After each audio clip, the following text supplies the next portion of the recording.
Okay, welcome to the topic video. Today we're going to look at the power function. So to remember, the power function is the probability you reject the null hypothesis for any given value of the parameter.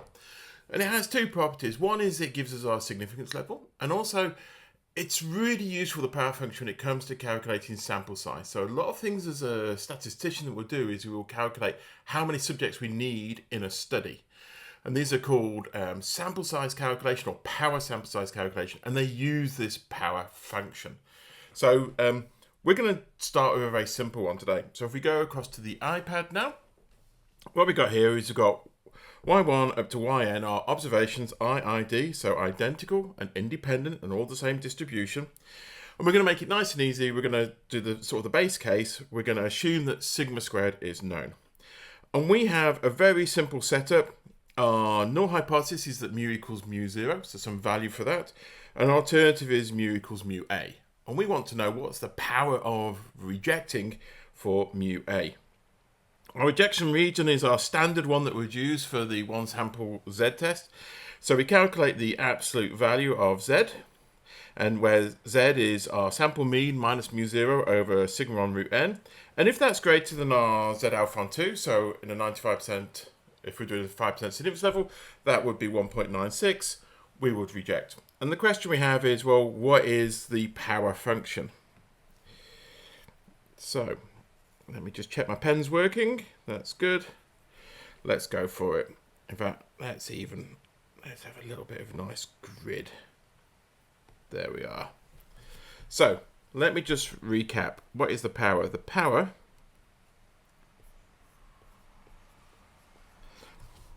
it's the probability that z is in the rejection region given mu, our parameter, equals mu a. Okay, so in our case, that is the probability that the absolute value of z is greater than or equal to 1.96 given mu equals mu a. All good? Which is, well, let's substitute in what z is. That's the absolute value of y bar minus mu 0 over sigma on root n is greater than 1.9. Sorry, no, I even used the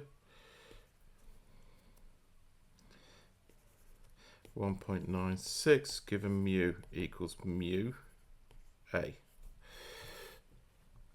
So what I'm going to do now is I really want to get the mu a in this equation somehow. So I'm just going to do the simple trick of going, this is y bar minus mu a plus mu a minus mu 0, all on sigma on the square root of n is greater than 1.96 given mu equals mu a.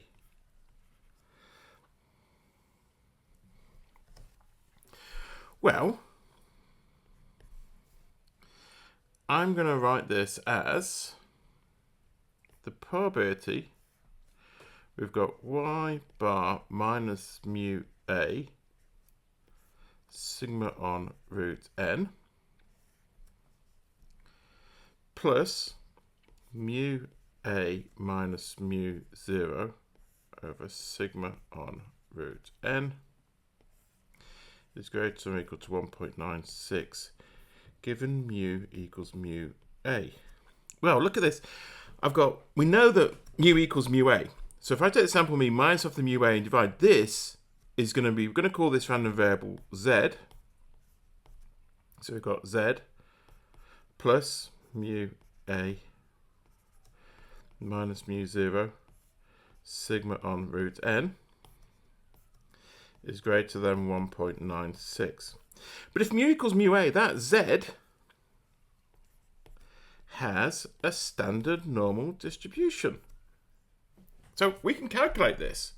Let's just make it a bit simpler. This is going to be the probability that, well, there's two parts to this. One, because we've got the absolute z plus mu a minus mu 0 sigma on root n is less than or equal to minus 1.96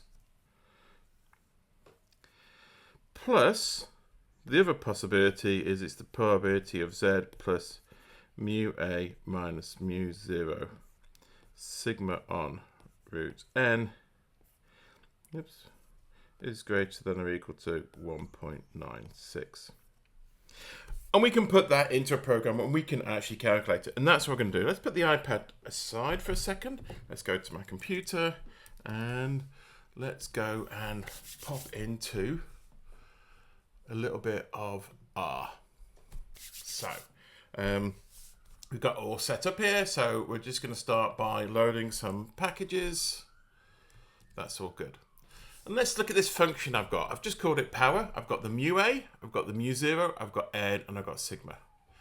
So I calculate that extra bit in the extra stuff that we're going to look at, which is the mu a minus mu 0 sigma on root n. And then I just use my power of my norm.